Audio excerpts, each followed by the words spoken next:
Hey, Mom. So tell us about the favorite collies you have owned and why. My favorite question of the bunch. Okay, my first big specialty winner was Champion Edenrock Grand Prize. A big, beautiful boy, 27 inches, about 85 pounds. And he came out and he did some glorious winning. Sue Mitchell, Knightswood Collies, took him from bred by class all the way to breed in a huge, big win. The next day he went dead last at the all-breed show, and the judge asked me, where's his saddle? So it kept me humble.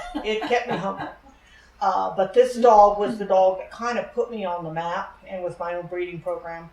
For me, the collie was Champion Edenrock Striker Rich. Striker was a homebred dog.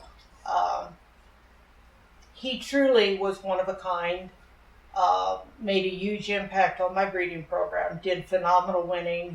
He in the year that he was campaigned at, I think 32 shows in the Hawkins system, was number one, all shown by me. And at that time, our specialties were 150, 200. So these were huge wins. The closest competition to him was showing 125 times, and he still beat him just on the amount of animal. But this dog was to me near perfection. To this day, this dog could be shown and be competitive.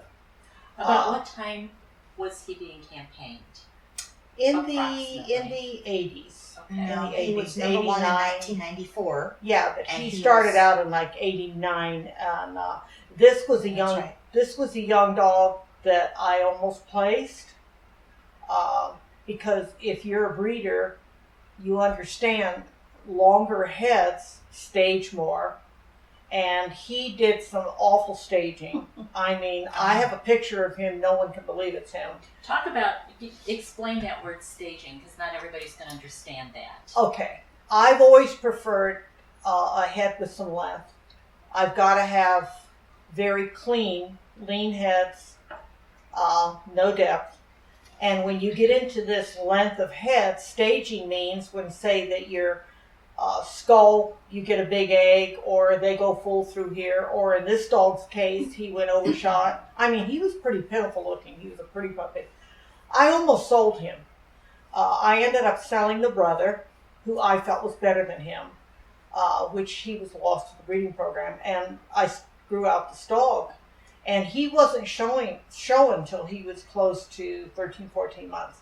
And at that stage, he had just come back together, and he just came out and just won under, I think, oh gosh, one of his first big wins, I think, was under Roz Durham.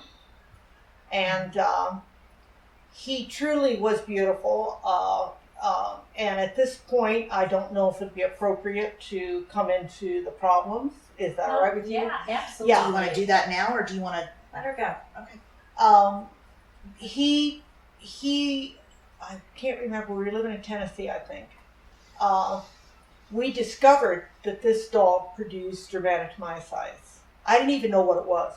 And I can tell you, as a kid with old breeders, they would just think bad Demodex. That has been around for years in herding breeds. But anyway, he never expressed it.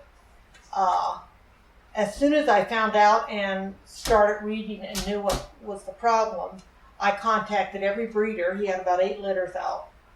Contacted all of them to tell them. A lot of them didn't, because it didn't express in all his pups.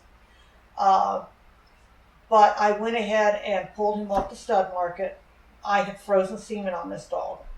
And what I did was talk to geneticists. And everyone that I talked to, every genetic, you don't throw that baby out with the bathwater. I went ahead and judiciously bred what I knew was clean bitches to him. And after 3 to 4 generations, I have not seen it since. Now, we were able to trace where we introduced it into our pedigree. So I knew exactly down where it came from. And I was very fortunate that, again, the majority of his pups didn't express it. But since we didn't know that much about it, you never knew breeding into each other what you might come up with. So that was probably, he was my favorite collie. And from there, I've had many beautiful dogs. I consider We don't keep anything that as a male, we want them to be outstanding. So a male doesn't stay here unless I really think they can contribute to the breeding program. Probably one of my other favorite dog, Champion Edenrock of Ages. Oh, Cindy's. Theo was just a beautiful, beautiful dog. And again, he staged. Everyone was also wanted for sale at one point. everyone wanted to buy this dog as a puppy. They'd come on my place and everyone wanted to buy him. By probably 3.5 months, I couldn't have given him away. Yeah. Oh my God. And I It's just, like that at one point. I closed my eyes and prayed. And sure enough, at about 14 months when he came out, he went bang, bang, bang. Now, he ended up being a very huge contributor. He's an ROM sire now. He, in fact, we've just bred one of our little smooth girls to a frozen semen with him. He really had some outstanding qualities, and those are probably my big outstanding winners. And of course, we have Bandit. Yes. Theo was one of my favorites. Theo lived with me when he was younger. I got him ready for the National, and anybody that was there saw he went reserve winner's dog under Helga Kane at the National. Talk about Bandit. And I'm getting there. And give the registered name too, so people I will. So, as much as I loved Theo gave me my heart dog. Yeah, everybody needs one of those. Gave me Champion Edenrock Damascus Society. Bandit. I am a crier, as Mom said. There's tissue next to you on the other side. And that would not have happened without Martha Raymer of Society Collies. She bred a Tri-Smooth Bitch Champion Society. What was Dixie's name? Dixie. It's going to come to me. Tri-Smooth Bitch, beautiful. Was bred to Rock of Ages. And she called me and said, I have this male I want you to have. Yeah. Yeah. Wow. Martha picked him. I went down there and she said, I want Cindy to have this boy. And so, and that's how I got Bandit, who was, my everything. And Bandit became a Rom. Mm-hmm. And he and his brother, we had a friend in the Bay Area, her name is Ginger Williams, actually bought the Rough brother. Mm-hmm. And Champions Society Edenrock Arctic Sky. Yeah. And at the time, the two brothers, Yeah. Heather Newcomb, my bestie, my buddy of Keepsake College, she handled Bandit. I had too much of a connection with Bandit for it. I was a nervous wreck. So she handled Bandit, and at the time I handled the brother Skylar. So at the National in Boise, when both boys were number one, Heather and I came in, we had the top 20 then, and we each did our thing, and then we brought the two boys in together. We shared the Banner Blue Bowl that year between the two boys. So that was exciting and a huge, accomplishment. So. It's history. Yeah. Absolutely. Yeah. Well, besides Bandit winning the National and yes, Bandit won the National with Heather under Shelley Roos, went best in variety. Then he went best off to breed.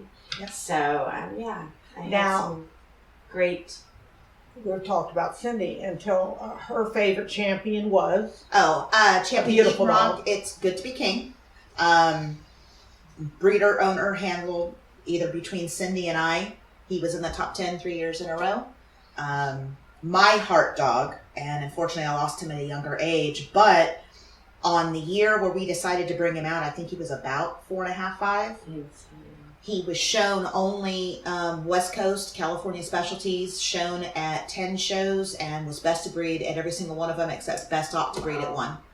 Let me tell you where that dog came from. Yeah. Because, I did a lot of handling. Yes. I still do, Yeah. but I did a lot back then. And I handled for Michelle Altier, who had Bravo Collies. Right.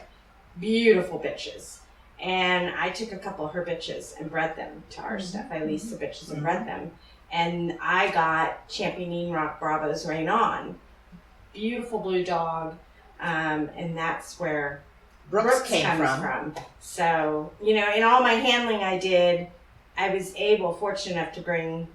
She would call and say, Mom, there's so-and-so bitch, and I think she'd work, and I'm going to see if we can lease and do a breeding. And it really was successful because the body styles on these bitches were just gorgeous, and definitely through Lower to the ground. A lot of Michelle's came from the Joncata side. Yes, Right. gorgeous, So- gorgeous bitches. Yeah.